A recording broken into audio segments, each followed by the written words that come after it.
সবুজের মাঝে হলুদ, যেন অপরূপ সাজে সেজেছে হাকিমপুরের ফসলি জমি। আমন ধান কেটে বোরো রোপণের মাঝের সময়ে আগে বেশিরভাগ জমিই পড়ে থাকত, কিন্তু সরকারিভাবে বিনামূল্যে সরিষার বীজ ও সার বিতরণ করায় এখন তা পরিণত হয়েছে ফসলের জমিতে। কৃষকরা জানান, বিঘা প্রতি সরিষা চাষে ৫,০০০ টাকা খরচ হয়। খরচ বাদ দিয়ে লাভ হয় কম বেশি ১০,০০০ টাকা। আবহাওয়া অনুকূলে থাকায় এবার ভালো ফলন ও দাম পাওয়ার ব্যাপারে আশাবাদী তারা। গত বছর লাগাইছিলাম ৫ বিঘা, এবার লাগাইছি ৯ বিঘা। অল্প খরচে সেচও কম লাগে, অনেক সময় লাগে না।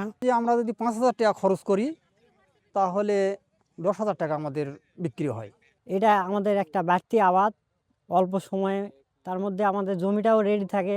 সরিষার টাকা দিয়ে আমার ওই ইরি আবারটা হয়ে আসে। তেলের আমদানি নির্ভরতা কমাতে ১,৪০০ জন চাষিকে বিনামূল্যে সার ও বীজ বিতরণ করা হয়েছে। সরিষার চাষাবাদ সম্প্রসারণের লক্ষ্য রয়েছে বলে জানান এই কৃষি কর্মকর্তা। হাকিমপুর উপজেলায় আসলে আমাদের কৃষক ভাইদের আমরা উদ্বুদ্ধকরণের মাধ্যমে এবং কৃষি প্রণোদনা কর্মসূচির আওতায় বিনামূল্যে কৃষকদের মাঝে সরিষার বীজ এবং রাসায়নিক সার বিতরণের মাধ্যমে দিন দিন আসলে সরিষা ফসলের জনপ্রিয়তা বাড়ছে। আশা করছি আবহাওয়া এখন পর্যন্ত অনুকূলে আছে, কৃষক ভাইরা ভালো ফলন পাবে।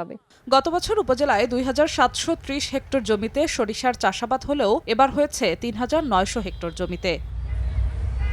সময় সংবাদ, হিলি।